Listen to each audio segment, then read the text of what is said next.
Kembali lagi di podcast Hukum dan Arsip. Hari ini kita akan bahas sesuatu yang menarik, sesuatu yang serius, tapi sering luput dari pembicaraan publik.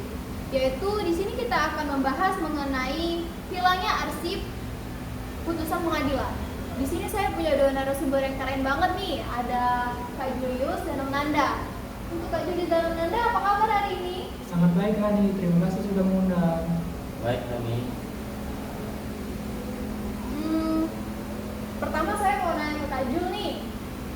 Kak Jul bisa jelasin nggak secara singkat nih, apa sih berkas perkara dan arsip putusan?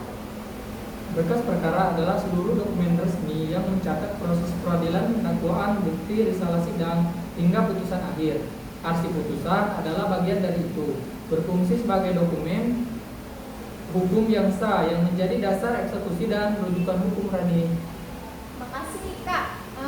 Selanjutnya nih ya, untuk Om Nanda sendiri selaku aktivis tua nih yang udah banyak pengalamannya, dalam pandangan Om Nanda, gimana sih pentingnya arsip ini?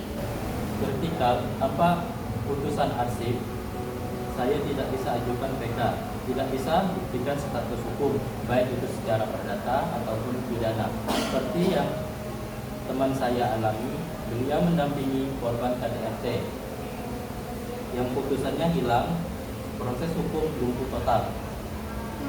Makasih ya Om. Kalau menurut Kak Jul nih, kok bisa sih harus di arsip tuh hilang?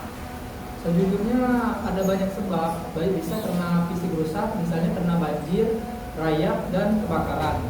Tapi yang paling memprihatinkan itu kadang hilang karena kelalaian atau buruknya manajemen arsip, serta adanya kesengajaan atau indikasi penyalahgunaan bisa dalam tanda kutip disembunyikan oleh pihak-pihak tertentu untuk kepentingan pribadi. Oh gitu ya Kak Jul. Kalau untuk Om Nanda? Seperti teman saya yang ada,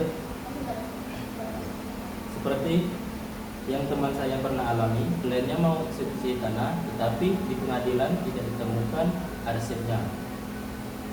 Kita bawa salinan malah diragukan keasliannya.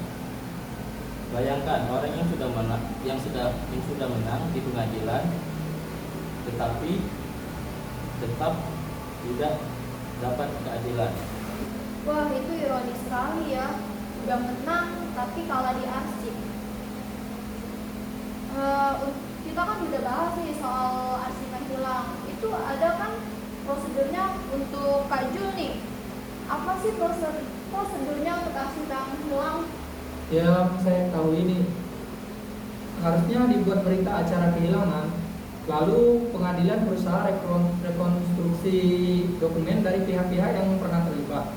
Tetapi ini tidak mudah, karena perlu kecocokan, kesaksian, dan jangka waktu yang berbulan-bulan, lumayan lama. Dan selama itu klien menderita, misal mau jual aset, tidak bisa karena status hukumnya tertahan. Kalau misalnya nih ada upaya banding sama peninjauan kembali, itu gimana? Tanpa salinan lengkap, putusan sebelumnya tidak bisa. Mahkamah Agung akan tolak permohonan karena dokumen tidak lengkap. Menurut Kak Jul nih ya, digitalisasi di zaman yang sekarang ini nih ya, itu udah jadi solusi belum sih untuk masalah yang kita bahas ini? Digitalisasi ya, menurut saya sudah mulai menjadi solusi karena Mahkamah Agung kita punya e-court dan e-dokumen arsip, tetapi belum menyeluruh. Banyak pengadilan di daerah pelosok yang belum punya SDM dan infrastruktur yang memadai. Backup digital kadang juga tidak dilakukan secara berkala oleh mereka. Untuk pandangan Om Nanda sendiri gimana?